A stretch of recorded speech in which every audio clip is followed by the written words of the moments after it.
इंडी special में आपका स्वागत है। मैं हूं मनोज सैनी। मुद्दा है मिलावट को नो माफी। मध्य प्रदेश सरकार ने अब तय कर लिया है कि मिलावट नहीं चलेगी। इस बीच में कई जगह ऐसी बड़ी कार्रवाई हुई है जो आपने देखा भी होगा और उसके साथ समझ भी आया होगा कि जिस खाद्य पदार्थ का आप इस्तेमाल करते हैं उसमें किस तरह से मिलावट होती है। दूध जैसे खाद्य पदार्थ में केमिकल को मिलाया जाता है, आपकी सेहत के लिए नुकसानदायक है। लेकिन सरकार ने इस बात को समझा है। सरकार ने यह भी समझा है कि एक्सपायरी दवाएं बेची जाती है, उनका निशान मिटा दिया जाता है। सरकार ने इसको भी तय किया है कि अब मिलावटखोरों को आजीवन कारावास की सजा होगी। यानी जाहिर है कि सरकार बिल्कुल गंभीर है इस मसले को लेकर कि किसी भी तरह मिलावट ना हो, चाहे मिलावट दूध में हो, मिलावट किसी खाद्य पदार्थ में हो, या फिर बात उस दवा की हो जो आपको जिंदगी देती है, जिंदगी लेने का काम कर रही है। जिस तरह से कई जगह से जब कार्रवाई हुई तो कुछ ऐसे बड़े खुलासे हुए। खासकर हम भिंड, मुरैना, चंबल को देखते हैं तो वहां तो दूध में मिलावट होती थी। ये तस्वीरें उसी समय की है जब छापे पड़े और उसके बाद लगातार जो कार्रवाई की गई, लोगों की तरफ से शिकायत की गई। मसाला जो आप इस्तेमाल करते हैं उस मसाले में मिलावट होती है, दूध जो आप इस्तेमाल करते हैं उस दूध में मिलावट होती है, जो दवा आप ले रहे हैं आपको पता नहीं है कहीं वो एक्सपायरी डेट की दवा तो नहीं है। लेकिन सरकार अब समझी है और मुख्यमंत्री शिवराज सिंह चौहान ने साफ कर दिया है कि बर्दाश्त नहीं होगा। पर अब डरेंगे भी लोग, क्योंकि जब आजीवन कारावास की बात होगी तो कहीं खौफ पैदा होगा कि ऐसा ना करें कि जेल के अंदर जाना पड़े और पूरा जीवन वहीं बिता दें। तो सरकार की आज कैबिनेट की बैठक थी, उसमें बड़ा फैसला हुआ कई सारे मसलों पर लफ्ज जिहाद के साथ। सबसे बड़ा मसला यह भी है जिसमें यह तय कर लिया गया कि मिलावटखोरों को आजीवन कारावास होगी। क्या कहा इस मामले को लेकर मुख्यमंत्री शिवराज सिंह चौहान ने और साथ ही गृह मंत्री डॉक्टर नरोत्तम मिश्रा ने, दोनों को सुनिएगा। पहले मुख्यमंत्री शिवराज सिंह चौहान को सुनिए, उन्होंने क्या कहा, कितनी गंभीरता से लिया। एक बार फिर कहा है कि जो मिलावट करेंगे उनकी खैर नहीं, जमीन में गाड़ दूंगा। क्या कहा, सुनिए। हमने तय किया गड़बड़ करने वाले को छोड़ा नहीं जाएगा। अभी तक उसमें अगर कोई मिलावट करता था तो सजा थी केवल 1,000 रुपया और 1 महीना की सजा। अब मैंने आज तय कर दिया है पूरी जिंदगी भर जेल में चक्की पिसवाऊंगा, आजीवन कारावास होगा, जिंदगी भर जेल में रहना पड़ेगा। व्यापारी परेशानी होगा, बनाने वाले को हथकड़ियां लगा के भेजेंगे, छोड़ेंगे नहीं। और जरूरत पड़ी तो फिर फैक्ट्री तोड़ ताड़ के जमीन में गड़ा देंगे, पता ही चलेगा काम नहीं। विधि अध्यादेश आज 2020 का संशोधन भी आज रखा गया। इसमें जो मिलावट वाले हैं खाद्य पदार्थों में जो मिश्रण करते हैं और खासकर दवाइयों में, और वर्तमान समय में जो प्लाज्मा और कोरोना वैक्सीन की शिकायत आ रही है, उसके लिए आजीवन कारावास के सजा को अध्यादेश के अंदर आज पास किया गया। तो दो तरह के अध्यादेश आज पास हुए हैं। उसमें एक तो वो है जो लफ्ज जिहाद का है और दूसरा ये मिलावट को आजीवन कारावास। अब ये राज्यपाल के पास जाएंगे, वहां से अनुमति मिलते ही ये तय हो जाएगा कि यदि मिलावट की तो अब खैर नहीं बल्कि पूरी जिंदगी जेल में बिताना पड़ेगा। क्या है पूरा मसला, समझते हैं। आकाश के पास चलते हैं। आकाश, हमने देखा है बीते दिनों में कई ऐसी बड़ी कार्रवाई हुई है जिसमें मिलावटखोर समझ भी आया और ये नजर भी आया कि जिस दूध को आप इस्तेमाल करते हैं, जिस दवा को आप इस्तेमाल करते हैं, जो सेहत बनाने के लिए होता है, लेकिन वो सेहत बिगाड़ देता है। निश्चित रूप से मनोज जी, और यही कारण है कि मध्य प्रदेश की बीजेपी सरकार अब मिलावटखोरों पर न सिर्फ कार्रवाई करने वाली है बल्कि उनको कार्रवाई करने के साथ साथ दंडित करने जा रही है। यही कारण है कि मिलावटखोरों के खिलाफ सरकार न सिर्फ एक अध्यादेश लेकर आई है बल्कि इसको कानूनी अमलाजामा पहनाने की पूरी बीजेपी सरकार ने जो है तैयारी कर ली है। और आज कैबिनेट में इसको लेकर प्रस्ताव आया था और उस प्रस्ताव को जो है अध्यादेश के रूप में कैबिनेट ने मंजूरी दी है और राज्यपाल आनंदीबेन पटेल की मंजूरी मिलने के साथ ही इसको भी मध्य प्रदेश में तत्काल प्रभाव से लागू किया जाएगा। अब क्या कुछ बदला है पहले से अब में मिलावटखोरों के खिलाफ, ये समझना भी बहुत जरूरी है मनोज जी, क्योंकि अगर हम बात करें तो पहले जो है तकरीबन 6 महीने की सजा जो है किसी भी मिलावटखोर को होती थी और जुर्माना किया जाता था। लेकिन अब अगर हम बात करें तो अब जो है आजीवन कारावास की सजा जो है, ऐसा प्रावधान राज्य सरकार ने किया है कि आप कोई भी मिलावटखोरी करेगा मिलावटखोरी तो उसको आजीवन कारावास होगा। मतलब ये साफ है कि आप जो मिलावटखोर करने वालों की खैर नहीं है। अगर कहीं पर भी शिकायत मिलती है, यहाँ कहीं पर भी मिलावटखोरी का गोरख धंधा चलता हुआ संचालित होता हुआ पाया जाता है तो उसको जो है सलाखों के पीछे आजीवन रहना होगा। वहीं अगर हम जुर्माने की बात करें तो जुर्माना भी असीमित रखा गया है। मतलब सीधे तौर पर अगर यहाँ पर बड़ी कार्रवाई होती है, बड़े पैमाने पर यह कारोबार किया जाता है तो निश्चित रूप से यहाँ पर बड़ा अर्थदंड लगाने की भी जो है सरकार ने तैयारी की है। और यही कारण है कि इसको लेकर जो तमाम संशोधन करने थे मौजूदा कानून में, उसमें वो संशोधन भी किए गए हैं और उसके बाद जो है इसको एक पूरे तरीके से मजबूत मिलावटखोरों के खिलाफ सरकार कार्रवाई करने जा रही है और यही कारण है कि इसको इस रूप में रखा गया है। इसके अलावा अगर हम बात करें तो जिस तरीके से लव जिहाद को लेकर सरकार एक्शन में आई है, उसको लेकर भी सरकार ने सख्त कानून बनाया है। तो कुल मिलाकर अगर हम बात करें तो यहाँ पर इस बार मुख्यमंत्री शिवराज सिंह चौहान के साथ साथ सरकार भी जो है बदली बदली नजर आ रही है, एक्शन में नजर आ रही है। और सीधे तौर पर हम देखें तो गुड गवर्नेंस पर सरकार का जोर है और यही कारण है कि इस तरीके के तमाम कदम सरकार यहाँ पर उठाती हुई दिखाई दे रही है। जी मनोज जी। चलिए, बिल्कुल सरकार को गुड गवर्नेंस देना भी चाहिए क्योंकि जनता यही चाहती है कि जो गुड गवर्नेंस की बात करता है वो दिखाई देना चाहिए। लेकिन मध्य प्रदेश के मुख्यमंत्री शिवराज सिंह चौहान गंभीर है इस बार और बिल्कुल निश्चित रूप से बदले बदले नजर आ रहे हैं। पर यह तो एक ऐसा अपराध है जिसमें सीधे सेहत के साथ खिलवाड़ होता है, मिलावट होती है। मेरे साथ इस वक्त वरिष्ठ वकील मनीष यादव जुड़ रहे हैं, उनसे समझते हैं कानूनन क्या होगा। मनीष जी, स्वागत है आपका। लेकिन आज सरकार ने 2 तरह के अध्यादेश जारी किए हैं, 2 तरह के अध्यादेशों को मंजूरी दी है। एक तो वो जिस पर हम पहले आपसे बात किए थे, एक दूसरा यह है मिलावटखोरों के खिलाफ। और यह भी सच है कि कोई पता नहीं होता है कि आप जिस दूध का इस्तेमाल कर रहे हैं उसमें कितनी मिलावट है। जो दवा आप ले रहे हैं जरा नहीं समझेंगे तो एक्सपायरी की दवा बेच दी जाती है। लेकिन इसमें कई अफसरों के भी मिले हाथ होते हैं। अब सवाल यही है कि आखिर कार्रवाई किसके खिलाफ होगी। लेकिन सरकार का यह निर्णय कि अब मिलावटखोरों के खिलाफ आजीवन कारावास होगी, कानून क्या कहता है? नहीं, कानूनन स्टेट अमेंडमेंट किया जा सकता है। सरकार अपने स्तर पर किसी भी कानून को पारित कर सकती है, उसमें संशोधन कर सकती है। उसके लिए बाकायदा अध्यादेश के माध्यम से या सत्र में उसको पारित किया जा सकता है। निश्चित रूप से काफी गंभीर अपराध है मिलावटखोरी, एक क्राइम अगेंस्ट सोसाइटी है। ये बिल्कुल समाज के खिलाफ अपराध है। ये पूरी मतलब नस्ल खराब करने की वो रहती है मिलावट करना। पूरा मतलब एक तरह से बीमारी फैलाना, क्योंकि कैंसर और कई गंभीर बीमारियां होती जो मिलावटी भोजन करते हैं या मिलावटी आहार लेते हैं, बच्चे हो या जो भी हो, तो ये क्राइम अगेंस्ट सोसाइटी। इसके अगर सरकार कोई अपने स्तर पर फैसला लेती है तो वो बिल्कुल स्वागत योग्य है और वो सरकार कर सकती है। उसमें अमेंडमेंट होता है, वो उसको स्टेट अमेंडमेंट कहते हैं किसी भी एक्ट में। तो उसके तहत जो सरकार कर रही है वो सही है, स्वागत योग्य फैसला है। बीच में जो रासुका लगाई जा रही थी वो रासुका हाईकोर्ट उसको क्वेश्चन कर दे रही थी, ये कहते हुए कि आप सीधे रासुका एनएसए नहीं लगा सकते क्योंकि एनएसए के नियम अलग है। इसलिए इसको शायद सजा को कठोर करा जा रहा है। वो बिल्कुल स्वागत योग्य कदम है और बिल्कुल सही दिशा में सरकार काम कर रही है। चलिए, आप बने रहिए मेरे साथ। इस वक्त 2 मेहमान और जुड़ गए हैं। चेतन सिंह है भारतीय जनता पार्टी से, मीडिया पैनलिस्ट। चेतन जी, आपका स्वागत है। और साथ ही योगेश यादव जी है, कांग्रेस के प्रवक्ता। चेतन जी, क्या माना जाए, क्या सरकार ने बिल्कुल तय कर लिया कि नहीं चलेगा मिलावटखोरी? लेकिन सरकार तो पहले भी आपकी रही है, इस बार सख्ती क्यों दिखाई दे रही? जी मनोज जी, जब जागो तब नया सवेरा।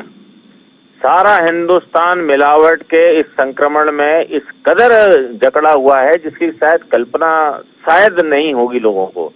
हिंदुस्तान का हर साल का 14 करोड़ लीटर दूध का उत्पादन है और 64 करोड़ लीटर दूध इस हिंदुस्तान में हर साल खपत है। आप बताइए कहाँ से होता है? एक दिन अगर पेट्रोल पंप की हड़ताल होती है तो सारे देश में हाहाकार मच जाता है। यहाँ वर्षों से चल रहा है और कहीं कुछ पत्ता ही नहीं हिलता है। पनीर क्या, मावा क्या, दूध क्या, दही क्या, लस्सी क्या, दवाई क्या, खाना क्या, आटा क्या, चावल क्या, दाल क्या, और सब छोड़िए, जो जीवन रक्षक दवाएं हैं उन दवाओं में भी ड्रग्स का रैकेट काम करता है। माननीय शिवराज सिंह चौहान जी को कम से कम इस बात के लिए आज सारे देश को बधाई देना चाहिए कि एक तो ऐसा है मुख्यमंत्री जिसने सारे हिंदुस्तान को एक नया मार्ग दिखाने की कोशिश ही नहीं, इम्प्लीमेंट्स में ला करके दिखा दिया है। मुझे लगता है कि आने वाले समय में सारे हिंदुस्तान के राज्यों की एक नजीर मध्य प्रदेश बनेगा। माननीय शिवराज सिंह चौहान जी ने हिंदुस्तान में भी आपकी सरकार है चेतन जी, तो हिंदुस्तान में भी करवा दीजिए। मैंने कहा हिंदुस्तान में भी आपकी ही सरकार है। निश्चित रूप से मनोज जी सरकार को करना चाहिए। आपके चैनल के माध्यम से मेरी आवाज जाए तब भी, और हमने अनेक अवसरों पर कहा है, और जहां मैं भारत सरकार में हूं वहां भी लगातार, मैं तो इस मिलावट तो छोड़िए, मैं तो कृषि में पेस्टिसाइड के खिलाफ एक संघर्ष कर युद्ध लड़ रहा हूं। मैं जहां हूं, जिस स्तर पर हूं, उस स्तर पर इसको रोकने का प्रयास करूंगा, हर संभव प्रयास करूंगा। और हर भारतवासी का ये नैतिक दायित्व है, कर्तव्य है कि सोई हुई सरकार अगर जागती नहीं तो उसको जगाने के लिए जनता को जाग जाना चाहिए। इससे बड़ा अपराध क्या होगा? एक आदमी हमारा जीवन और मृत्यु से संघर्ष कर रहा है और दवा हम लेकर के आते, उस दवा में मिलावट आ जाए और साधारण सी धाराएं लगा करके उसका कुछ होता नहीं है। माननीय शिवराज सिंह चौहान जी ने लाखों लाख लोगों की वो अदृश्य बधाई ली है, शायद वो प्रत्यक्ष रूप से आकर के नहीं दे सकते। जैसे मैंने पहले भी कहा था कि जिस प्रकार से 4 धाम की तीर्थ यात्रा करा के एक श्रवण कुमार को लाखों लाख बुजुर्ग लोगों ने आशीर्वाद दिया है, और वही आशीर्वाद आज मध्य प्रदेश में भारतीय जनता पार्टी को भली भांति से फलने और फूलने के काम आ रहा है। तो यही आशीर्वाद काम आ गया कि आप लोग वापस आ गए? मैं कहता रहा हूँ, भारतीय जनता पार्टी को यूं ही कोई अपनी भरी हुई सरकार खुद से ठोकर मार करके मैंने तो अभी तक नहीं देखा मनोज जी। ये इन लोगों का आशीर्वाद है, पुण्याई है कि इन पापियों का अंत करने के लिए फिर से माननीय शिवराज सिंह चौहान जी को लाना पड़ा, और ये बुजुर्गों का शिवराज सिंह चौहान जी ने चौथी बार मध्य प्रदेश की कमान ली है। और आप बने रहिए, मैं समझता हूँ। जरा योगेश यादव जी भी मेरे साथ जुड़ गए हैं, प्रवक्ता है कांग्रेस के। योगेश जी स्वागत है। मिलावटखोरों को आजीवन कारावास होगी, अब बिल्कुल बर्दाश्त नहीं होगा, मुख्यमंत्री शिवराज सिंह चौहान साहब कह रहे थे, और आज तो अध्यादेश भी इसको जारी कर दी, पारित कर दिया है। देखिए, मैं आपके टीवी के माध्यम से शिवराज सिंह जी चौहान को धन्यवाद और हार्दिक बधाई देना चाहता हूं कि उनको जो सद्बुद्धि का मार्ग माननीय कमलनाथ जी की सरकार ने रोपित किया था उसका अनुसरण वो कर रहे हैं, और शायद ये पहला एक ऐसा कार्य कर रहे हैं वो अपने पूरे मुख्यमंत्रित्व काल का कि जिसमें उनको उनकी सराहना की जानी चाहिए, क्योंकि ये कमलनाथ जी के द्वारा दिया गया आह्वान था। एक आंदोलन के रूप में कमलनाथ जी ने जो मिलावटखोरों के खिलाफ मध्य प्रदेश में एक नई चेतना जागृत की थी, उसका अनुसरण करते हुए शिवराज सिंह जी ने इस पहल को आगे बढ़ाया है, तो निश्चित ही स्वागत किया जाना चाहिए। लेकिन कमलनाथ जी को भी इसलिए बधाई दी जानी चाहिए कि 15 साल तक पहले सुप्तावस्था में रही भारतीय जनता पार्टी की शिवराज सिंह जी की सरकार, जो सुप्तावस्था के अंतर्गत थी, जब मिलावटखोरी चरम सीमा पर थी, तब कमलनाथ जी ने मात्र 15 महीने में सरकार को ही नहीं समाज को एक आंख दिखा दी कि समाज में परिवर्तन की लहर बहुत जरूरी है, और आज विवश होकर शिवराज सिंह जी को उसका अनुसरण करना पड़ रहा है। मैं चाहूंगा कि केंद्र सरकार, भारतीय जनता पार्टी की सरकार और अन्य भारतीय जनता पार्टी की शासित सरकार भी कमलनाथ जी की पहल का अनुसरण करे, और सबसे पहले साधुवाद कमलनाथ जी को जाता है कि जिन्होंने मध्य प्रदेश के अंदर प्रतिज्ञारत होते हुए कार्रवाई के अंतर्गत लिया। और इसमें यह भी मैं मानूंगा कि शिवराज जी कहीं भी इसमें राजनीतिक पूर्वाग्रह ग्रह करते हुए कोई राजनीतिक चेहरा ना ओढ़े, चश्मा ना ओढ़े, और उनके खुले मन से उनको कमलनाथ जी को बधाई और धन्यवाद देना चाहिए कि आपने हमें मार्ग दिया, हम उस मार्ग की ओर आगे। आपको लग रहा है कि कमलनाथ जी के मार्ग पर चल रहे हैं शिवराज जी, ऐसा? हाँ, ये पहला कदम है उनका। अभी तो उनको और बहुत सारी चीजें कमलनाथ जी की स्वीकार किया जाना चाहिए। जो 15 माह में जो क्रांति मध्य प्रदेश को विकसित करने, मैग्निफिसेंट के मामले में करना चाहिए, किसानों के मुद्दे पर किया जाना चाहिए, अभी बहुत सारे कोरोना के मुद्दे पर किया जाना चाहिए। और यदि कमलनाथ जी के दिए हुए मार्ग पर वो चलते हैं तो निश्चित ही थोड़े बहुत सफल मुख्यमंत्री कहलाएंगे। तो इसलिए मैं बधाई दे रहा हूं कि शिवराज सिंह जी ने चलो कमलनाथ जी के मार्ग को अपनाया है, आत्मसात किया। चेतन जी, ये तो आपको भी चेता रहे हैं जी, और कमलनाथ जी का मार्ग इनको और इनकी पार्टी को ही मुबारक हो कि 16 महीने में घर के चल गए। अब इससे बड़ा उदाहरण क्या होगा? तो मैं योगेश जी कि कम से कम आप फिर से उस मार्ग पर जाने का एक फिर से मार्ग प्रेषित कर रहे हैं। बधाई हो कांग्रेस के सारे परिवार को। लेकिन भारतीय जनता पार्टी की पंचनिष्ठाएं और भारतीय जनता पार्टी की कार्य प्रणाली, इसका कोई किसी से मुकाबला नहीं है। हम सबसे अलग हैं, हम सबसे थलग हैं, लेकिन अकेले चले थे, सारे हिंदुस्तान को एकजुट करके निकले हैं, इसमें कोई संशय नहीं है। अभी तो बहुत सारे डंडे चलने हैं, अभी तो हनी और मनी की भी एसआईटी बदल दी ना भैया। योगेश जी, आप ये राजनीति चश्मा मत बताइए, ये राजनीति चश्मे छोड़ करके सरकारें काम करती हैं। राजनीति चश्मे के आधार पर काम किसने किया था? ये वर्तमान के गृह मंत्री माननीय नरोत्तम मिश्रा जी से पूछ करके आइए कि किस तरह से आप लोगों ने उनके साथ भेदभाव करते हुए किस प्रकार से एफआईआर दर्ज करने की कोशिश की और उनके स्टाफ को गिरफ्तार भी किया था। ये पूत के पांव पालने में कुछ और नहीं होते, जो दिखते हैं वही होते हैं। तो योगेश जी, हम ऐसा नहीं करने वाले जैसा आप लोगों ने किया है। हमारे यहाँ सबका साथ, सबका विकास और सबका विश्वास इस मोड़ पर काम करेगी। और भगवान की बड़ी कृपा है कि मध्य प्रदेश में कोरोना काल में आप लोगों की सरकार नहीं थी, नहीं तो मुख्यमंत्री तो 5वीं मंजिल पर सोते रहते। लेकिन मेरे मध्य प्रदेश की 7.5 करोड़ जनता अस्पताल में भी एडमिशन नहीं। चेतन जी, सबका साथ सबका विकास, ये आपका ध्येय है, आपका नारा भी है भारतीय जनता पार्टी का। लेकिन कभी कभी जब मिलावटखोरों के खिलाफ कार्रवाई होती है तो सबका साथ सबका विकास होने लगता है। क्या उन अफसरों पर भी नजर होगी जो इस तरह से विकास की तरफ आगे बढ़ जाते हैं? ठीक है, शिवराज जी की मंशा अच्छी है, उन्होंने कह दिया कि बिल्कुल बर्दाश्त नहीं होगा, आजीवन कारावास की सजा मिलेगी। लेकिन आप जानते हैं कि एक जब पहले जाकर कहीं छापा डलता है उसके बाद उसका एक नमूना लिया जाता है, फिर नमूने के साथ क्या क्या होता है और कौन कौन नमूना बन जाता है, ये भी आप समझते होंगे। देखिए मनोज जी, इस बार ये सारी चीजें निश्चित रूप से ये गड़बड़ी पकड़ में आई है जो आप वर्णन कर रहे हैं। ये सारी गड़बड़ियां सरकार के पास है, माननीय शिवराज सिंह चौहान जी के पास भी ये सारी जानकारियां हैं। इसलिए आपके चैनल के माध्यम से वे अधिकारी और कर्मचारी भी अपने आप को अलर्ट कर लें। ये सरकार बहुत बदले हुए मोड पर काम कर रही है। हो गए आप बहुत प्रभावशाली, अगर आ गए इस दायरे में तो नपने और नापने में सेकंड भर की देरी नहीं होगी। इसलिए बेहतर है कि चाल चरित्र चेहरा सरकार के साथ सुधार लें, सरकार के सुर ताल मिला लें और मध्य प्रदेश की जनता को अगर अपमानित करने की और कहीं से भी प्रताड़ित करने की कोशिश की तो उसके दंड के भागी बनने के लिए भी अब कर्मचारी और अधिकारी तैयार रहे। जी मनीष यादव जी, मैं आपसे यही समझना चाह रहा था कि मिलावटखोरी का मामला कोई नया नहीं है, कई बार होता रहा। और आप तो उस शहर इंदौर में रहते हैं जहां कई बार छापे पड़ते हैं, छापे के बाद कौन कहां होता है, वो बड़े बड़ी मुर्गियां, वो बड़े बड़े लोग कुछ दिन बाद तो वहीं दिखते, उसी पद पर उसी जगह दिखते। आपको लगता है कि काफी गंभीर है सरकार इस बार?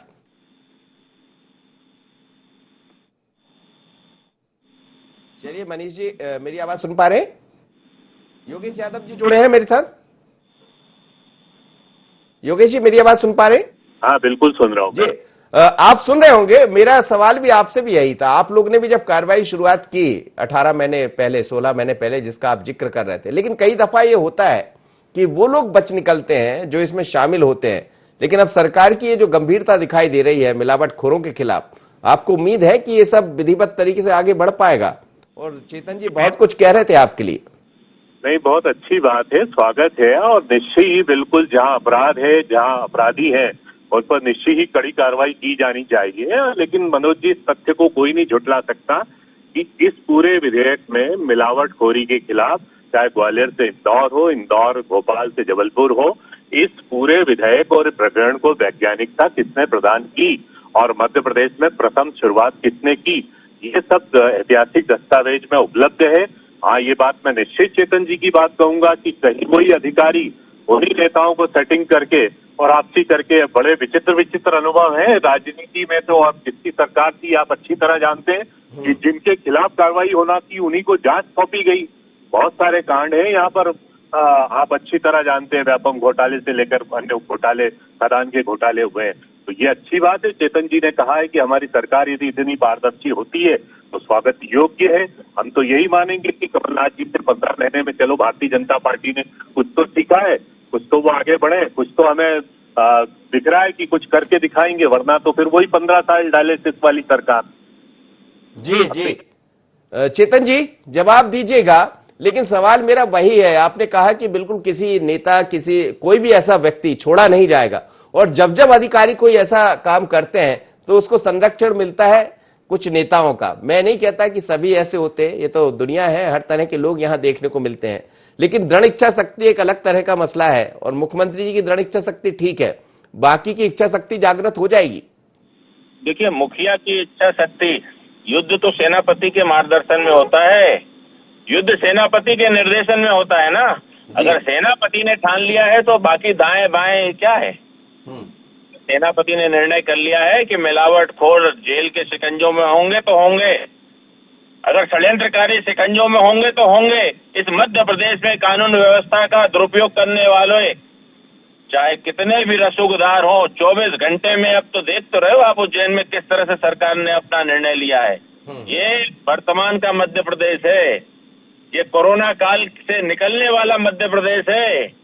और इस मध्य प्रदेश को अगर किसी ने भी अंग भंग करने की कोशिश की तो उसको नीचे से लेकर के ऊपर तक कानून उसका काम ऐसा करेगा कि शायद जिंदगी में फिर से वो मध्य प्रदेश में बने हुए कानून ये वही मध्य प्रदेश है जहां लगातार कहा जाता है कि उत्खनन को रोक लिया जाएगा। ये वही मध्य प्रदेश है जहां से रोज निकल कर रेत आ रही है, सामने दिख रहा है कि नर्मदा को छलनी करने का काम जारी है।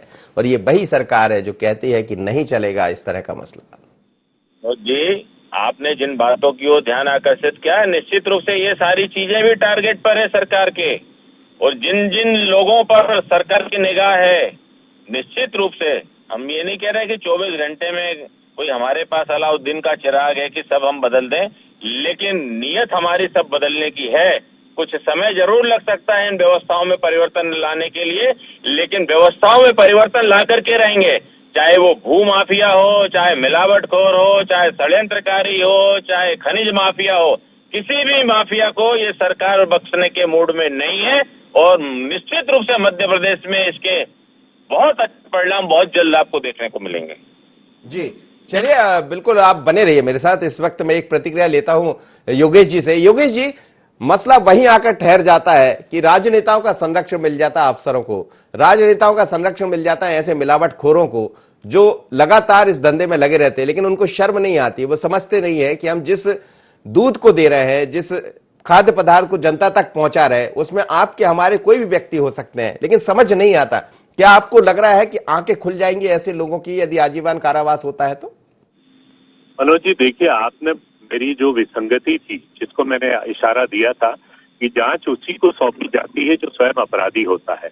और इस कारण चाहे उत्खनन का मामला हो चाहे वो बड़े डायनासोर हमेशा बच जाते हैं।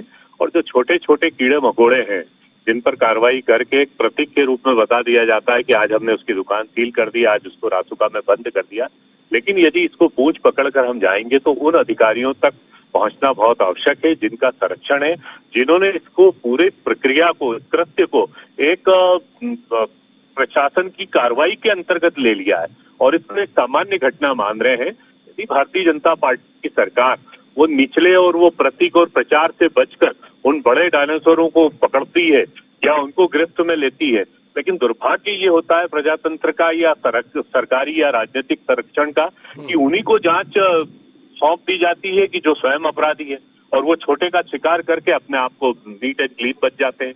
तो कार्रवाई की पारदर्शिता जरूरी है, कार्रवाई की वैज्ञानिकता जरूरी है, कार्रवाई का पूर्वाग्रह नहीं होना जरूरी है। और निश्चय ही यदि समाज में इस तरीके के कार्य होते हैं तो समाज का कोई भी तबका राजनीति से ऊपर उठकर उसका स्वागत करेगा, उसका अभिनंदन करेगा। लेकिन चूंकि पवित्रता होना चाहिए, कार्य में शुचिता होना चाहिए, कार्य के अंदर धोखा नहीं होना चाहिए कि हम बोल क्या रहे हैं और हमारा व्यक्तिगत रूप से, क्योंकि अभी तक के जो पूर्व अनुभव हुए हैं मध्य प्रदेश में, कई अपराधी, कई संगठित अपराधी पनपते रहे हैं, बढ़ते रहे हैं। वो एक दिन में तो पनपे नहीं, तो कई दिन तक राजनीतिक और प्रशासनिक संरक्षण प्राप्त हुआ है। तो वो जो जड़े हैं उसकी तरफ हम वैज्ञानिक आधार पर जड़ों में मठा डालने का काम होगा ऐसा मुझे लगता है। और सरकार ने, अब दोनों मेहमानों का धन्यवाद। एक छोटी सी प्रतिक्रिया आकाश से लेना चाहूंगा। आकाश, सरकार कहती है, सरकारें कोई भी हो, लेकिन कई दफा हम ये देखते हैं कि उस तरफ नहीं पहुंच पाते जहां पहुंच जाना चाहिए। आप क्या कहेंगे, क्या बिल्कुल इस बार सरकार की मंशा साफ है कि नहीं बख्शे जाएंगे ऐसे लोग? जी बिल्कुल मनोज जी, कहीं ना कहीं सरकार की यही मंशा है और यही कारण है कि मुख्यमंत्री शिवराज सिंह चौहान इस तरीके का कानून लेकर आए हैं जिससे मिलावटखोरियों पर न सिर्फ शिकंजा कसा जा सके बल्कि उनको सलाखों के पीछे भेजा जा सके। तो ऐसे में देखना यही है कि इस कानून के बाद अब कितनी कार्रवाई होती है और वाकई में क्या मध्य प्रदेश से मिलावट राज या मिलावटखोर खत्म हो पाते हैं, ये तो आने वाला वक्त ही बताएगा। जी मनोज, चलिए धन्यवाद आपका। और आने वाला वक्त बताएगा, लेकिन वक्त कहीं ठहरता नहीं है, वक्त पर हमारी भी निगाह है और हम इस वक्त के साथ ही चलना चाहते हैं और समझना चाहते हैं कि सरकार ने जो कहा है कि किसी को नहीं बख्शा जाएगा ऐसे मिलावटखोरों को, लेकिन सबको समझना पड़ेगा मिलावट एक ऐसा कारनामा है जो आपके हमारे घर में मसाला पहुंचा देता है। मिलावट एक ऐसी चीज है जिसके दूध का इस्तेमाल हम रोज सुबह करते हैं, सेहत बनाने के लिए करते हैं, लेकिन सेहत से यदि खिलवाड़ हो और सरकार गंभीर हो जाए और सरकार के लोग भी ये समझ लें कि जिस खाद्य पदार्थ का आप इस्तेमाल कर रहे हैं, आप बड़े लोग हो सकते हैं, आपके घर में सामान ठीक पहुंच सकता है, लेकिन वो छोटा व्यक्ति जो किसी तरह उस खाद्य पदार्थ को खरीदता है अपनी सेहत के लिए, अपने बच्चों के लिए, उसके जीवन से खिलवाड़ होने लगता। निश्चित रूप से तारीफ करना चाहिए मुख्यमंत्री का कि मिलावट को अब नो माफी, यानी आजीवन कारावास। इतना ही, मुझे दीजिए इजाजत, बने रहिए IND 24 पर।